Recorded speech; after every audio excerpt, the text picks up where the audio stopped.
एक शिक्षक के रूप में हमारा दायित्व होता है कि बच्चों को समाज से परिचित कराना। समाज के विभिन्न जो रूप होते हैं या विभिन्न संप्रदाय कह लो या विभिन्न भाग कह लो, उनसे परिचित कराना हमारा उद्देश्य होता है। पर कई बार ऐसा होता है कि आप किस तरीके से पढ़ाना चाहते हैं वो इस बात पर निर्भर करता है कि आपकी कक्षा में क्या बातें चल रही हैं। तो जैसे आज मैं इस विद्यालय पहुँचा तो बच्चे अपने बारे में बता रहे थे कि उनके यहाँ कोई फंक्शन हुआ था अभी इनके गाँव में शादी का, तो उसमें किन्नर समुदाय के लोग आए थे।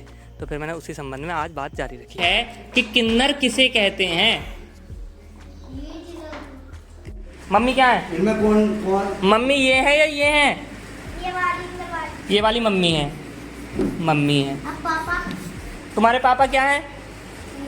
इधर है पापा, इधर है। चाचा कहाँ है? चाचा चाचा इधर आएंगे या इधर? पापा इधर आएंगे। चया चया चाचा है ना। चाची किधर आएंगी? इधर आएंगी। चाची। दादी किधर आएंगी? इधर आएंगी। दादी। ठीक है। अब एक प्रश्न पूछने वाला हूँ, किन्नर किधर आएंगे? किन्नर किसे कहते हैं? क्या होते हैं? क्या होते हैं किन्नर? समझ में आ गई? जो ना लड़का होता है और ना लड़की होती है उसे कहते हैं क्या? किन्नर। किन्नर। समझ में आ गई बात? ये बात तो सबके समझ में आ गई या कोई समझ नहीं पाया? आप भी बात बेटा समझ में आ गई? आ गई? सोनी आ गई समझ में? ठीक है। अब ये बताओ, किन्नर के जब ना लड़का होता है, किन्नर में लड़की होती है, तो उनके बच्चे हो सकते हैं?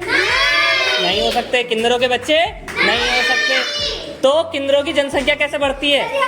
नहीं, ये सोचने वाली बात है। अब देखो क्या होता है, जब किसी बच्चे का जन्म होता है, जब बच्चा नया नया जन्म होता है, छोटा सा बच्चा होता है ना, बहुत बेबी कहते हैं जिसे, है नहीं? तो जब उसका जन्म होता है तो इस परिवार में से कुछ लोग घर आते हैं घूमने, ठीक है, ये देखने कि ये लड़का है या लड़की। अगर लड़का या लड़की होता है तो उसे वहीं छोड़ जाते हैं, और लड़का नहीं होता है, लड़की नहीं होती तो उसे क्या करते हैं?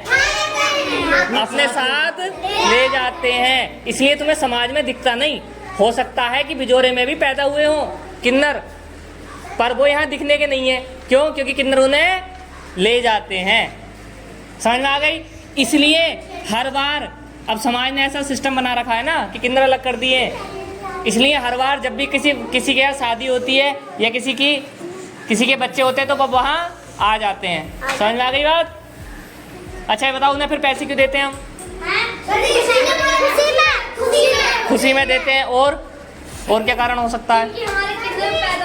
हाँ, और क्या कारण हो सकता है? और उन्हें काम नहीं मिलता है, उन्हें वो काम करते नहीं दिखते हैं, ठीक है, उन्हें कोई काम नहीं देना चाहता, मजाक बनाते हैं उनकी। इसलिए उनके मम्मी पापा नहीं होते, वो ऐसे ही इकट्ठे करते हैं। मान लो अब बिजोरा में कोई बच्चा पैदा हुआ किसी के यहाँ, तो वो जरूर आएंगे क्या देखने? बच्चा है। हाँ, तो इसमें कोई शर्माने वाली या मजाक उड़ाने वाली बात नहीं है। अगर किसी के यहाँ किन्नर नहीं होता है तो वो खुशी में उन्हें पैसे देते हैं, और जब वो अलग रहते हैं ना तो उन पे ज़मीन है ना वो कहीं काम करते हैं। आजकल करने लगे हैं कोर्ट के आदेश से, अब सबको बराबर हक है, तो उन्हें भी काम करने का हक है, तो अब करने लगे हैं नौकरी या मजदूरी। पहले नहीं करते थे। झांकी भी निकाले हैं। कौन से गाँव में? डांस पार्टी में भी आते हैं। हाँ, तो ऐसे ही कर करके ये पैसे कमाते हैं। अब बात समझ में आ गई?